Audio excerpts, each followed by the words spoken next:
Bismillahirrahmanirrahim. Assalamualaikum warahmatullahi wabarakatuh. Perkenalkan, nama saya Maulidia Umi Handayani. Saya berasal dari kelas 3 TBIB. Saya akan menjelaskan mengenai penjelasan hadis ditinjau dari sisi kualitas dan sisi kuantitasnya. Sebelumnya, saya ingin menjelaskan pengertian hadis terlebih dahulu. Apa itu hadis? Baik, hadis menurut bahasa yaitu sesuatu yang baru atau kabar.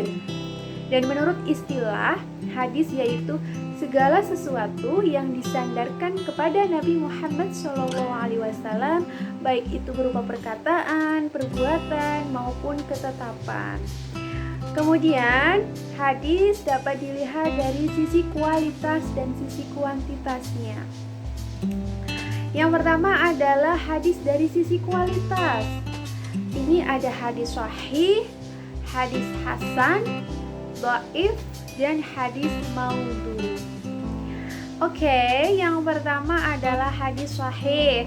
Hadis sahih ini secara etimologi diartikan benar atau sah. Sedangkan secara terminologi itu saya mengambil dari Ibnu Salah bahwa hadis sahih yaitu hadis yang musnad, yang sanadnya bersambung, diceritakan oleh orang-orang yang adil dan dibabit sampai akhir.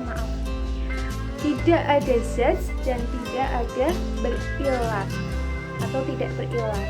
Kemudian syarat-syarat hadis sahih.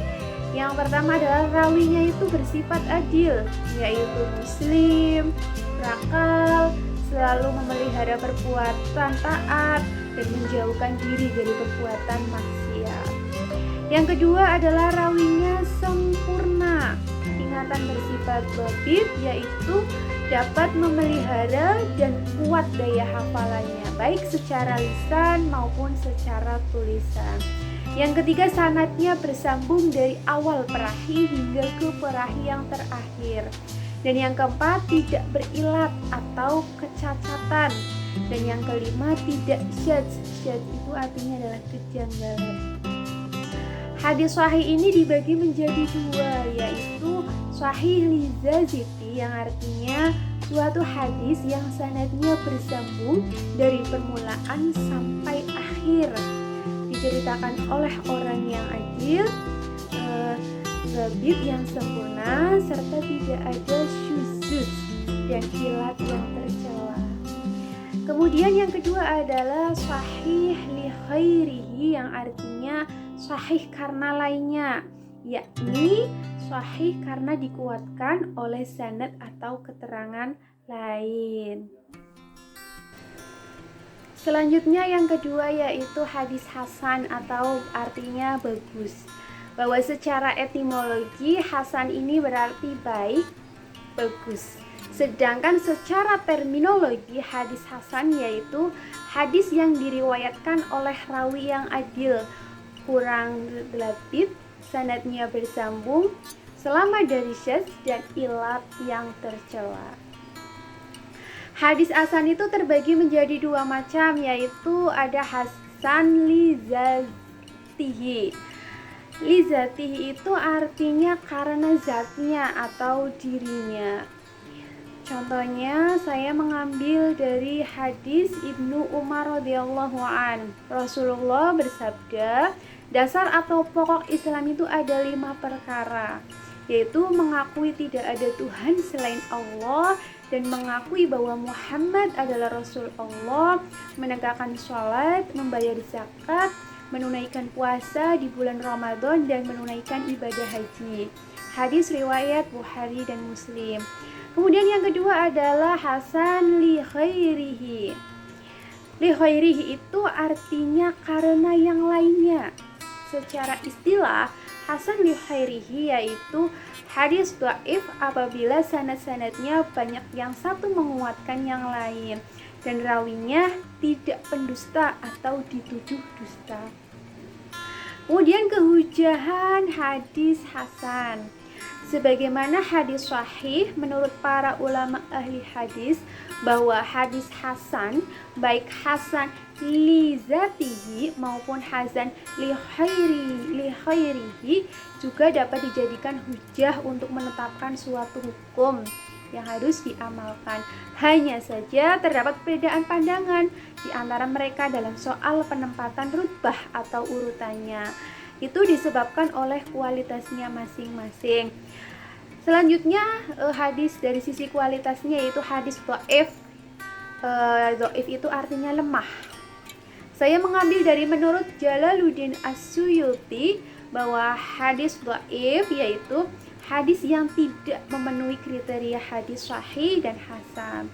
Jadi hadis dhaif adalah hadis yang salah satu syarat atau lebih dari persyaratan-persyaratan hadis sahih atau hadis hasannya itu tidak terpenuhi. Kemudian adalah hadis maudhu atau ini bisa dikatakan hadis palsu ya. Yaitu apabila hadis dicurigai palsu atau buatan karena dalam sanadnya dijumpai penutur yang memiliki kemungkinan berdusta. Itu tadi 4 pembahasan secara ringkas mengenai hadis dari sisi kualitasnya. Sekarang hadis dari sisi kuantitasnya. Dari sisi kuantitasnya itu ada 2. Yang pertama adalah hadis mutawatir dan yang kedua adalah hadis ahad. Oke, yang pertama adalah hadis mutawatir. Jadi mutawatir itu secara etimologi artinya yaitu mutabi yang berarti beriring-iringan atau berturut-turut antara satu dengan yang lain. Sedangkan secara terminologi yaitu hadis yang merupakan tanggapan panca indera yang diriwayatkan oleh sejumlah besar rawi yang menurut kebiasaan mustahil mereka berkumpul dan bersepakat untuk dusta. Kemudian apa sih syarat-syarat dari hadis mutawatir? Ada 3. Yang pertama, hadis yang diberitakan oleh rawi-rawi tersebut harus berdasarkan tanggapan atau daya tangkap panca indera. Kemudian bilangan para perawi mencapai suatu jumlah yang menurut adat mustahil mereka untuk berdusta. Yang ketiga, seimbang jumlah para perawi sejak dalam tabaqat atau lapisan atau bisa dikatakan tingkatan pertama maupun tabaqat berikutnya. Terus kemudian di sini ada macam-macam hadis mutawatir. Hadis mutawatir ini dibagi menjadi 2. Ada mutawatir lafzi dan mutawatir maknawi. Apa itu mutawatir lafzi? Saya mengambil dari menurut Imam Suyuti, mutawatir lafzi yaitu mutawatir yang lafaz hadisnya sama atau hampir sama. Mutawatir lafzi belum tentu lafaznya sama persis. Kelainan lafzi itu timbul mungkin karena Nabi mengucapkannya berkali-kali. Jadi hadis-hadis yang tergolong pada mutawatir lafzi ini sebenarnya tidak perlu lagi dikaji mengenai otentisitasnya. Para ulama sepakat akan kebenaran hadis tersebut dari Nabi Muhammad SAW. Selanjutnya adalah mutawatir maknawi. Dari secara kata-kata maknawi itu artinya udah makna. Jadi hadis mutawatir maknawi yaitu hadis mutawatir yang para perawinya berbeda dalam menyusun redaksi hadis tersebut. Namun terdapat persesuaian atau kesamaan dalam bentuk maknanya. Dan yang terakhir dari hadis sisi kuantitasnya yaitu hadis ahad. Hadis ahad yaitu hadis yang diriwayatkan oleh sekelompok orang namun tidak mencapai tingkatan mutawatir. Hadis ahad ini dibedakan menjadi 3 jenis. Yang pertama ada gharib, aziz, dan masyhur. Oke, gharib. Apa itu gharib? Gharib apabila hanya memiliki satu jalur sanad. Pada salah satu lapisan terdapat hanya satu penutur. meski pada lapisan lain terdapat banyak penutur.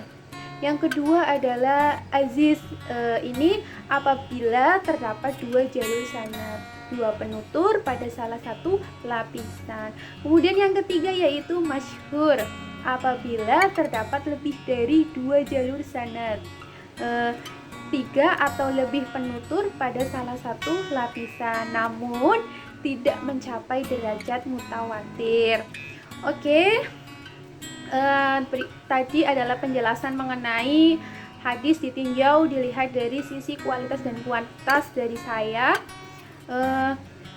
Terima kasih dan semoga ini bermanfaat, dan mohon maaf apabila ada kata-kata yang salah atau penyampaian saya kurang berkenan di hati kalian. Saya mohon maaf sebesar-besarnya. Semoga nilai UAS saya memuaskan. Terima kasih. Wassalamualaikum warahmatullahi wabarakatuh.